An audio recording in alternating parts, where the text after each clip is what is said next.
Hi YouTube, today I'm going to be doing a quick video tutorial on how to replace these spark plugs on your 2008 Lexus IS250 all-wheel drive with the 2.5 liter V6 engine. Now the first thing we want to do is making sure that our engine has sufficiently cooled down such that we don't burn ourselves on any hot engine components, followed by the removal of the top engine cover. And we can just simply do this by lifting up gently on this cover and removing it from the engine. So one of the things that makes replacing spark plugs on this particular motor a pain in the butt is the fact that we have our intake manifold sort of covering access to any of the driver's side bank spark plugs, as well as the intake tract hose, which then blocks the passenger side plugs located here, here, and here. So what we're going to do is actually do a whole bunch of dismantling work so that we can actually gain easy access to everything. Now since I've got an aftermarket intake on this vehicle, I'm going to go ahead and remove the hoses and sort of the clamps attaching this metal intake tube so that I can gain access to the passenger side spark plugs. And I can just simply do this by taking my flat bladed screwdriver and undoing the clamps.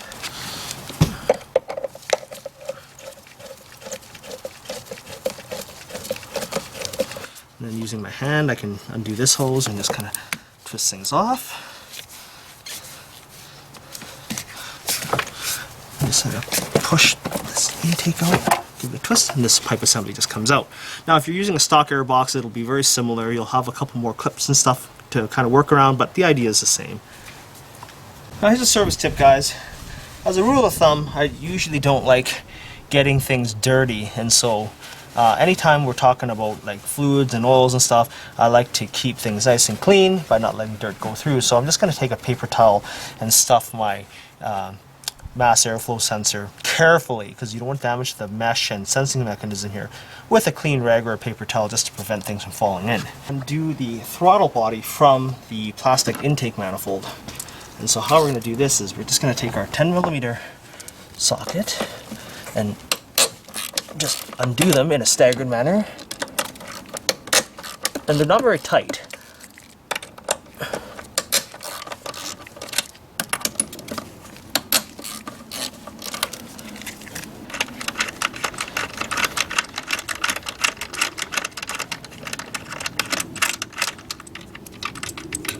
And one.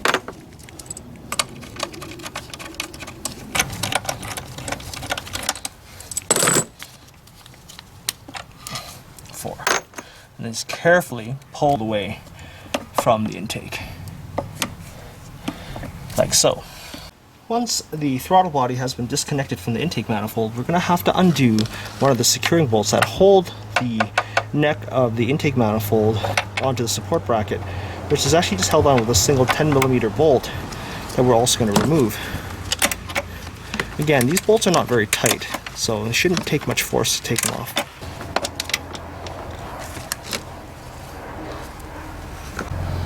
Now while we're on the passenger side of the engine bay, we may as well go ahead and just use a small screwdriver to sort of squeeze these little side clips in to disconnect the wire harness from the intake manifold. We just simply press in on the sides of these clips to release them, like so. This kind of gives you an idea of what that actually looks like. Just squeeze those in. Do the same for the other connector or the other retaining clip, like so. You can also undo this hose right here by pulling this out forward. Now the other thing that we want to disconnect are the hoses that attach to the intake manifold located right in this region here, and it appears to be like some type of vacuum purge solenoid. So we're just going to go ahead and take our 12mm ratchet, undo this one screw, undo this bracket, screw the screw back on so you don't lose it, and then disconnect this vacuum hose and set this off to the side. So we're going to start off by removing the Allen bolts securing the driver's side intake manifold on top of our motor. Now what I'm going to do here is I'm going to take a good quality Allen socket and just undo these in a staggered manner.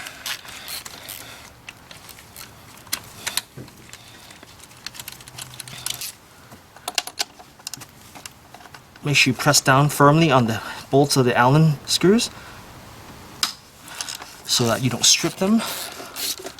Having a magnetic pickup tool here is actually quite handy to help you get out screws that might be a little hard to take out, especially this one intake manifold bolt that's kind of embedded in a shroud of plastic. Like this.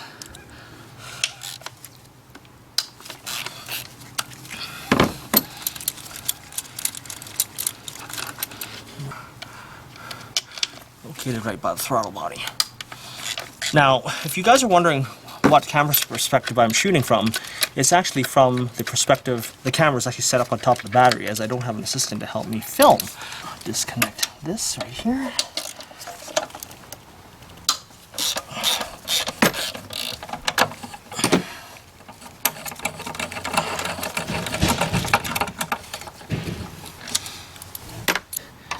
You'll find that trying to get this Allen bolt out from the backside of the manifold is exceptionally challenging.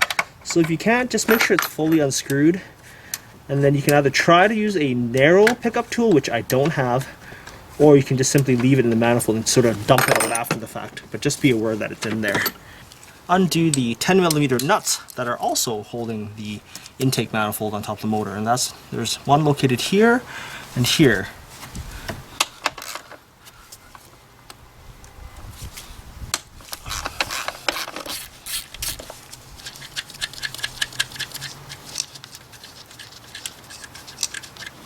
One.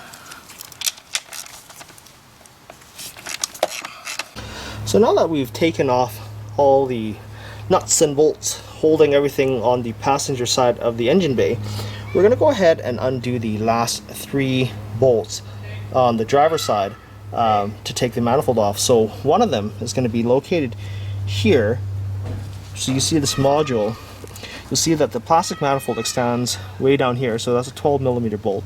And then we've also got this 12mm fuel line that we need to disconnect, and then there's another 12mm screw sort of tucked in behind in this nether region underneath the manifold that's kind of a pain to get to.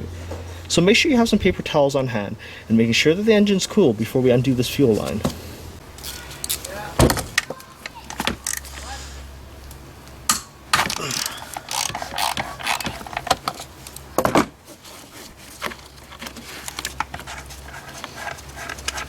Now I'm not sure how well you guys can actually see this, but that 12mm bolt that's holding this manifold in is way down here. So there's a fuel line here, and we can actually undo this one first and slide this fuel line out of the way, which should then sort of show you a little sort of a ear or a wing where you can see a 12mm bolt that's sort of tucked in behind that. So we can disconnect the fuel line, but before doing so we can actually go ahead and press down on this connector and disconnect the actual plug first and move that out of the way so fuel doesn't dump into it when it starts to leak out a bit, and then tuck a bunch of rags or paper towel, something absorbent underneath it to catch any fuel that's going to spill out of the system. Let's go ahead and crack that open. Just make sure you're wearing safety glasses too, by the way, just in case if any fuel sprays out. There shouldn't be any, but safety first. Once that comes out, make sure you don't lose the washers on the fuel line crush washers. Like so. And then just kind of lift this out of the way. So this is actually what that screw that I took out from the back of the manifold looks like. And it's not quite the same length as the one that was taken off on the side in this front, below this frontal area. You can see here the longer one is actually the one towards the front. So just keep that in mind. Now that we've got that stuff disconnected, we can now go ahead and disconnect our electrical connectors and miscellaneous hoses in the engine bay area.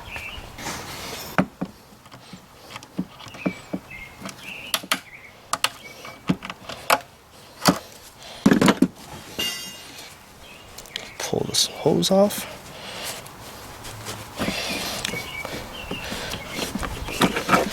The other thing too is that there's actually a wiring harness located right here, but this clip had actually come off already. But I mean, the idea to release this wiring harness from the manifold is exactly the same as how I showed you earlier on the other side of the vehicle. So once everything has been sort of unbolted and removed from the manifold, it should be relatively effortless to actually remove the manifold from the engine. There should be no force required to lift it up, and just a light wiggle should make it come right off the top of our engine, like so. And so when you can feel it sort of come off the studs, you continue lifting, and if you see anything that's sort of hooked on the underside of the manifold, you can go ahead and disconnect them. On the back side there's some hoses here that are hooked on,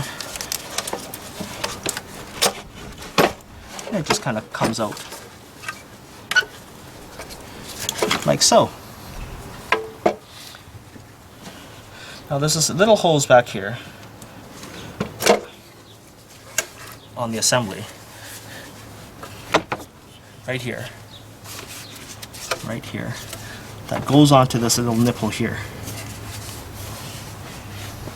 We're going to take a piece of paper towel and just sort of carefully cover the intake holes of the motor so that nothing inadvertently falls into the motor, which would be really troublesome. So now that we've got everything pulled off our motor, you can clearly see the 3 spark plugs on the passenger side located under our spark plug coils, located here, here, and here, and they just come off with a 10mm socket to take this retaining bolt out to gain access to the spark plugs. And conversely, on the driver's side, they're equally accessible, located number 1, number 2, and number 3. So I'm going to start off by undoing the little connector on the very first spark plug on the passenger side of the motor towards the front by squeezing this little tab and then giving this connector a little bit of a wiggle to get it off. Now, because there's so much grit and dirt underneath this area, I'm going to ever so carefully just pry up on this tab just slightly, because they break really easily, to the locking tab off of the retaining clip, or the little tab on the coil. Don't pry up more than absolutely necessary, because it will break. Using a 10mm socket, undo the first spark plug coil and pull the coil out by gently pulling straight up. Inspect the end of the coil to make sure that there's no oil or any residue or any burning on the end of the boot, which would be indicative that the valve cover seal might be leaking. Using a 5/8 spark plug socket with an extension, undo the spark plug.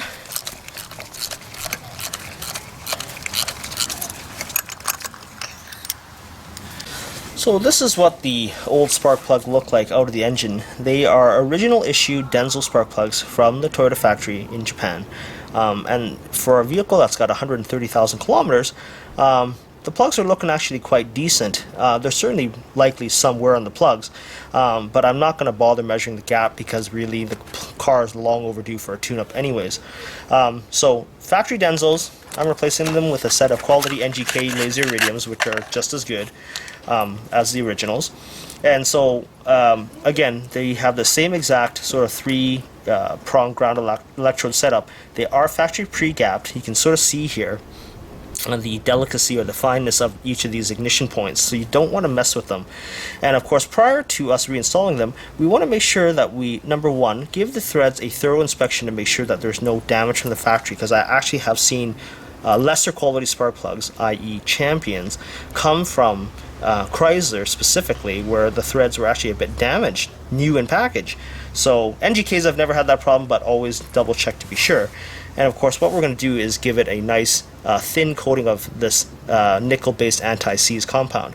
Now, it's important to use nickel-based anti-seize and not copper-based, just because we're screwing zinc-based metal into aluminum, and apparently galvanic reaction will occur with copper anti-seize. So you want to make sure that you're using the right product. And so to apply our anti-seize, we just want to coat a very, very thin coat of this product onto the threads. You don't need a whole heck of a lot, especially for spark plugs. Just something really uniform like this, and that's ready to be reinstalled into the motor. Go ahead and hand thread your replacement spark plug into the cylinder head threads until it's snug.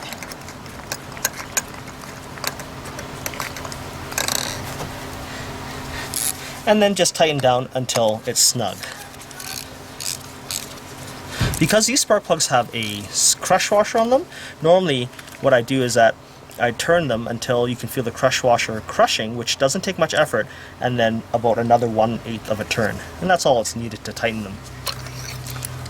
Go ahead and replace the ignition coil for this specific cylinder. And prior to reinsertion, make sure you're inspecting the end of it to make sure that there's no grease or oil or any sort of burn marks on them. They should slide in with no effort, and you can reinstall the spark plug coil retaining screw. And then just tighten the bolt, finger tight. Repeat the same. Now prior to plugging the connectors back on, you may actually want to leave these disconnected because it may actually hinder your ability to access the next coil. Now, as you can see here, this connector wiring harness is directly blocking this coil plug retaining screw. But this wiring harness is actually held on with two 10mm nuts just located right here below it. So you can go ahead and just take a 10mm ratchet and just undo those two little retaining nuts on the harness.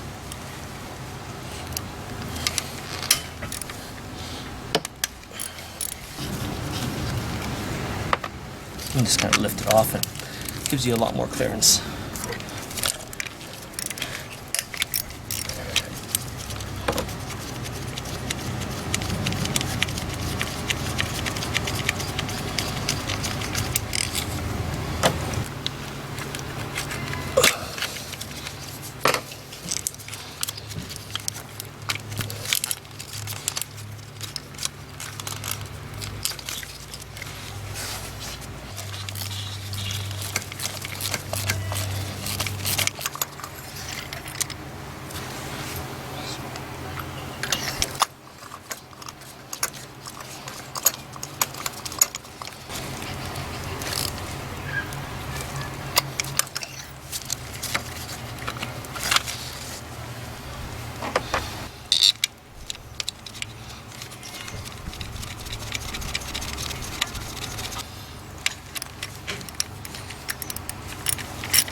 So once the three passenger side spark plugs have been replaced and the coils have been sort of reassembled with the securing screw, we can go ahead and plug our coils back on to the wiring harness, or sorry, the wiring harness back on the coils, as well as replace the wiring harness retaining nuts that we took off to give us a little more clearance.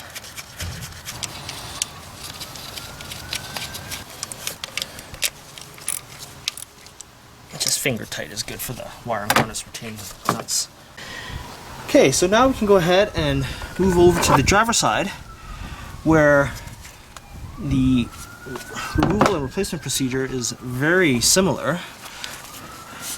So I'm going to go ahead and disconnect our spark plug coil wiring harnesses.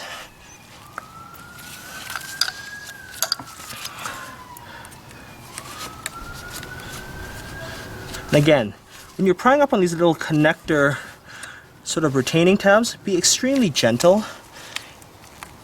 Normally you squeeze them down, but my fingers are just not working with me today to allow me to take them off without using a tool. Now, generally speaking, on most modern vehicles, I know I replace spark plugs one at a time. Again, I do this because I don't want to mix up wiring, and although on these vehicles it's kind of hard to do that these days, try to develop good habits and just doing one at a time instead of ripping everything out and then trying to reassemble everything without any sort of methodical approach. Now, the general replacement interval for spark plugs is about 100,000 miles or about 160,000 kilometers. But that's under the most ideal conditions. And so one of the things to successful and long-term engine life is to ensure that you perform maintenance regularly. And sometimes, as you guys can see in some of my videos, I have a tendency to over-maintain things, which can get a little more expensive, but I can be assured that I'm never going to run into a scenario where the spark plug seized in the cylinder head bore because I waited right to the bitter end to change the spark plugs.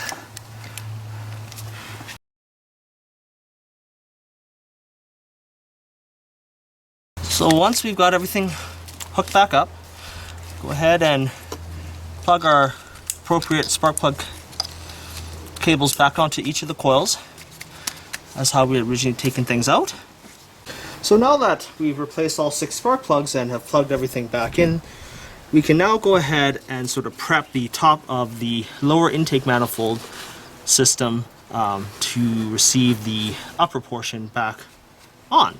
And so in doing so, you can sort of see there's a little bit of grit and residue and oil and stuff on here, and that's perfectly normal. What we want to do is we want to take a clean paper towel or a rag, and we just want to sort of wipe the surfaces of where everything's going to be mounting or mating back up to. And you want to just make sure you err on the cautious side that you're wiping away from the holes and not in and over the holes, because I'm sure you guys can see in this video that there's a bit of road grit and stuff on the surface, and you don't want that falling into the motor if at all possible. And so I'm just taking a towel and I'm just kind of wiping around, brushing all the dirt and stuff away from the holes and making sure everything is nice and oil free.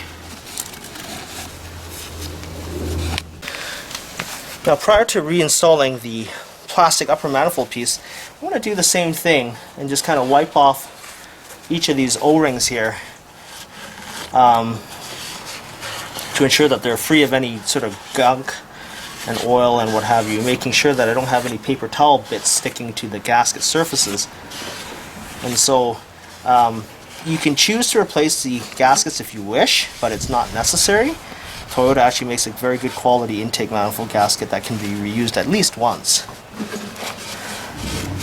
Now, if you ever get like an idle surging problem after doing the service work, then generally speaking it's due to the fact that you've got a leak on the intake manifold system, which would necessitate you to replace these orange gaskets as well as the gasket on the throttle body opening. So I just, while I'm cleaning this sort of surface residue off, I'm also just paying attention to making sure that there's no damage to any of these gasket surfaces, any nicks or burrs,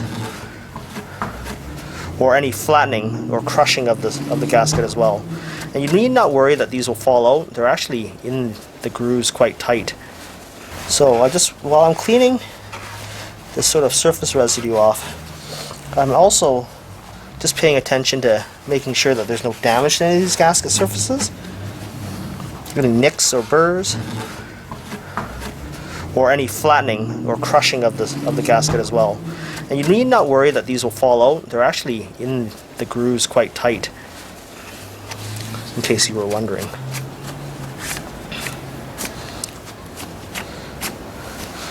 And then conversely, you also want to inspect the throttle body gasket mating areas as well and give that just a quick wipe. Make sure those are all clean and the gasket's in place and not crushed as well. I promised you guys earlier that I would talk about the intake manifold a little bit. So this is that back bolt that's kind of tucked in behind our fuel line. So our fuel line earlier kind of comes down here, and then you see a 12mm short stubby bolt that went into the back of this manifold to keep everything all supported, because this is just made out of a high temperature, high density type polythermal plastic. And remember that Allen bolt that I couldn't get out earlier? Well, that was that little cavity in there, so I just dumped it out when I took the manifold off the engine. So other things to pay attention to during reinstallation. So this hose, again, was down by that retaining bolt and by the fuel line. And it's just held on this little spring clip that you can squeeze by hand, and it just kind of pops on, which looks what looks to be a PCV valve. through these little retaining clips here. There's another hose that also goes into the back of the manifold, and you'll sort of see everything when you take it out, so I would suspect that it wouldn't be too hard to figure it all out once you put it all back in. Now the other thing that we may as well do now, while we've got lots of room to work with, is to just give the back of our throttle body a quick wipe, just to ensure that it's clean like the surfaces of our intake manifold. Don't need to show it to you guys, it's pretty straightforward. Just give the back of it a wipe, make sure there's no dirt and oil residue. You can wipe out the sort of the greasy guck that's on the inside and the back side of the throttle plate. See, there's a little bit of oil residue, a bit of carbon, but nothing major. The idea is don't force that throttle plate open with your hands, because this throttle body motorized assembly, because it's a drive-by-wire system, can get really messed up on its calibration if you move the throttle plate. Just give it a gentle wiping, make sure it's free of any dirt and residue, and then carry about your business. Now to reassemble things, carefully place the intake manifold back onto the motor at an angle sort of going back like this, and then carefully sort of maneuvering everything back on to where it's supposed to be. Slide things back as how they were, and it shouldn't take any force, by the way, guys. It should come off or go on just as easily as it came off with minimal effort. The first step here is to actually reinstall these Allen bolts. So remember, there's 6 of them.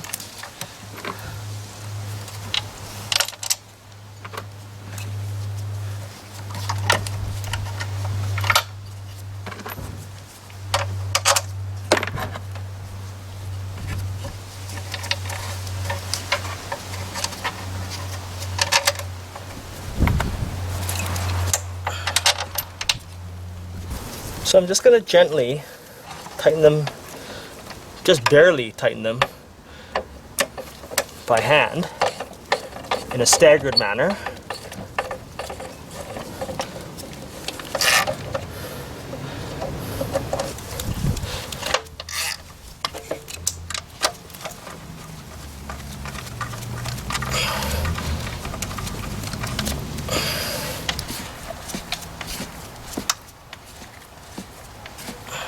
And then attach our nuts.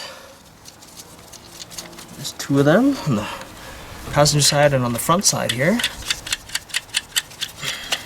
We installed our rear manifold securing bolt, which is the shorter of the 2 on the side that we had removed. And I just want to emphasize here, guys, that you want to install everything just slightly loose, to be honest with you, because you want to have the ability to shift this manifold around to make sure everything lines up perfectly. Just keep that in mind. Same thing here with the side bolt.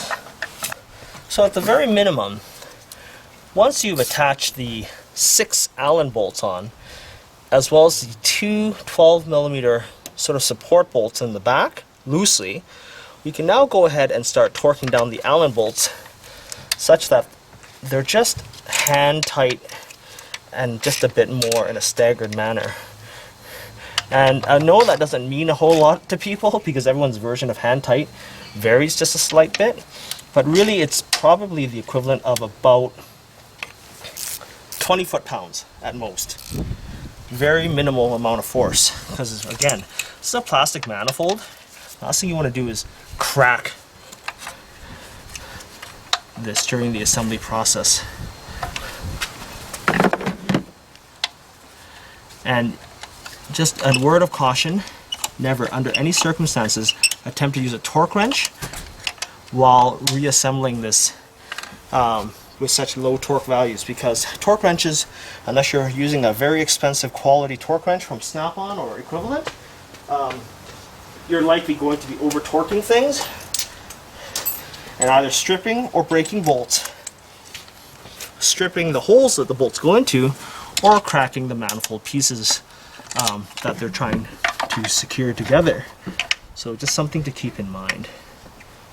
Again, making sure your tools are secured firmly into the bores of each of the bolts and then tightening things down in a staggered manner.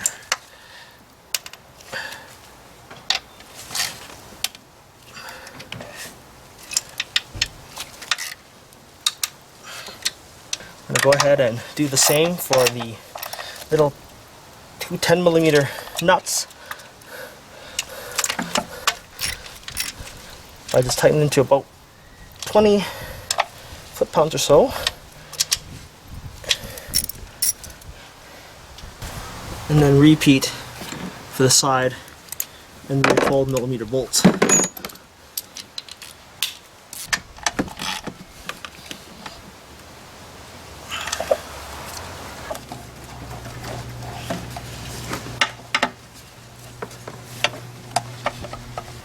And then once that's put in, you can go ahead and route your fuel line back onto that little channel that's tucked in behind our manifold, which I showed you earlier before we put everything back in. The little groove there that sort of aligns our fuel line. Now hopefully you guys can sort of see this, but this fuel line here is still disconnected, but it had to clip into that little groove here behind this intake manifold where that 12mm bolt's used to secure everything. But then remember there's that vacuum hose that I said looks like it plugs into a PCV valve nipple. This is what I'm referring to right here, okay? You guys can sort of get better light of some sort. There's a little spring clip here, you can squeeze it with my fingers. Way down in there, come on camera focus. Right there, okay? So you gotta get that over and then reattach this little clip, and then this fuel hose clips into that little groove channel there, which then allows everything to sort of line up properly here. I'm going to take my trusty fuel line bolt. Now one thing I want to air a caution is that normally best practice is for fuel lines to replace this crush washer. There's two of them on the fuel line, one on each side of this sort of fuel fitting. I don't have these handy new, and so I'm going to go to Lexus probably tomorrow to go get some new ones, but at least for now, and I've reused these before and they haven't actually leaked, so this should hold me out for a day or two. Now if you ever smell any fuel vapor or fuel leaking, do not drive until these are replaced. So this is my bad for as an oversight, but it's a crush washer on this bolt which passes through this fitting, and then another crush washer right here goes over this on this end, and then that sort of all gets screwed on.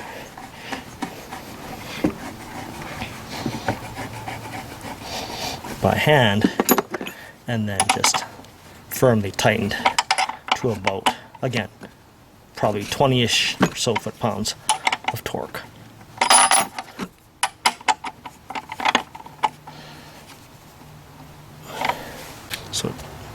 So looking on the driver's side of the engine, we've got our sort of intake actuator door where it changes the length of the intake runners.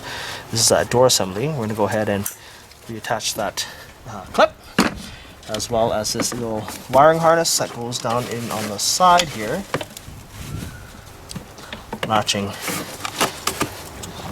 that back up, plugging in our little fuel pressure sending regulator here where the fuel line is, and then reattaching our brake booster vacuum hose, and then making sure that we re-secure this little clip.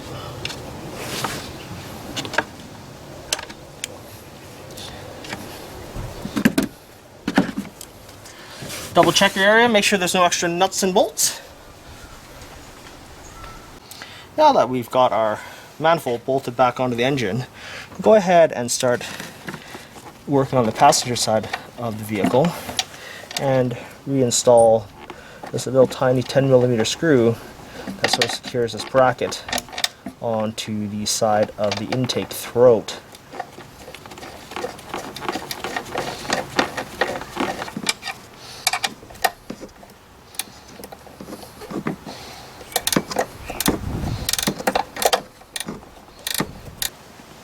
And again, just finger tight is good.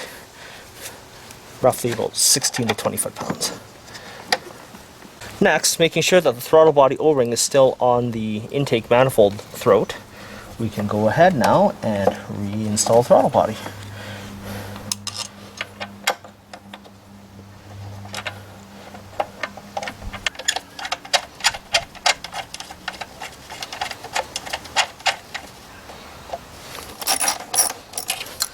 Again, when you're tightening these bolts, you want to stagger how you're tightening them.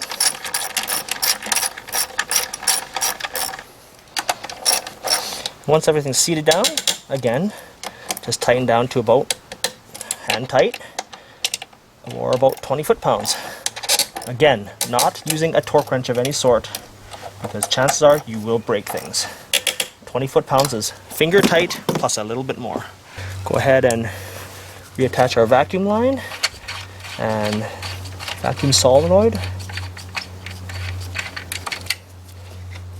Sliding this on, bolting it back up. So next is a step that I inadvertently omitted in this video, is to reattach the vacuum purge solenoid and then just tightening this 12mm bolt to about 10 foot-pounds, or just hand tight, and then reattaching the vacuum hose to the purge solenoid, and then reattaching 1, 2 wiring harness clips, 3 hose on this side of the motor. Now, prior to reinstalling our intake hose on our vehicle, we want to make sure that we just kind of take a clean paper towel or a rag and just make sure we wipe out the throttle body, making sure that we don't actually move the throttle plate by hand. Conversely, you want to wipe the outside neck or the collar of the throttle body so you have a good seal. Repeat the same process for the mass airflow sensor by just wiping the external collar and then pulling out your paper towel and just wiping the inside to make sure that there's no dust and dirt and grit.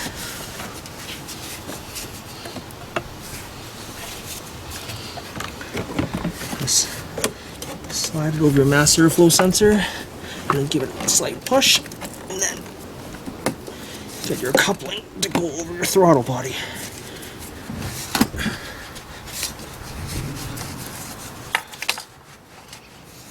Reattach the breather hose onto your intake pipe, and then just give everything a good twist, making sure that nothing's binding or that the lip of the intake pipe is not folded over somewhere and you can't see it letting potential dirt get into your motor. And then securely tighten the hose clamps, paying careful attention that the coupling gaskets or the flexible coupling pieces aren't crimped or bent out of shape in any weird way that would cause dirty air to be allowed to enter the engine.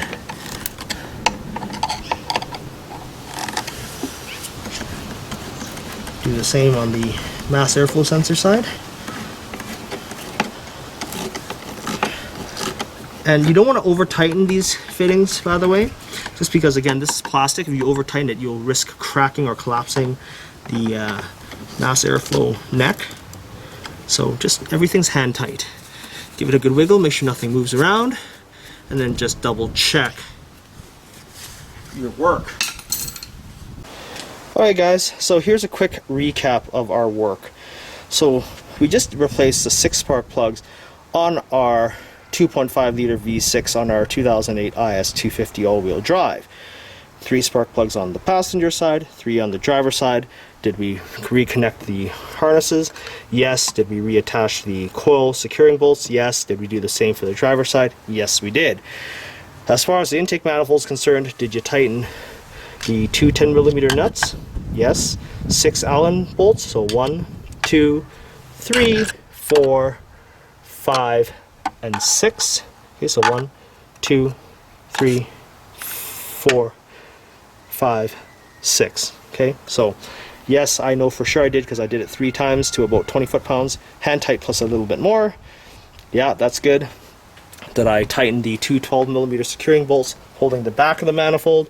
Yes, I did. Did I attach a vacuum hose? Yes. Intake throttle, intake manifold vane actuating valve? Yes, reconnected that. Did I reattach the little breather hose or vacuum hose underneath?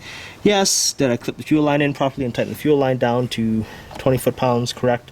Should I have put new crush washers on? Yes, I should have done that, which I didn't, so my bad. I'll have to get new ones tomorrow. Intake track, that's bolted up. Throttle body, 4 bolts, 20 foot-pounds each. Yes. And of course that slide bolt on the throttle body is also tightened down to about 20 foot-pounds. And last but not least, did I clip in all the wiring harnesses, hoses, and solenoids and tighten things down. Nothing looks like it's sticking out. Let's go ahead and give the vehicle a start and see if she starts up fine, and whether or not there's a fuel leak of any sort on that fuel line on the back, and whether or not the motor surges or does funny things while idling, which would indicate that there is a vacuum leak. On the brake.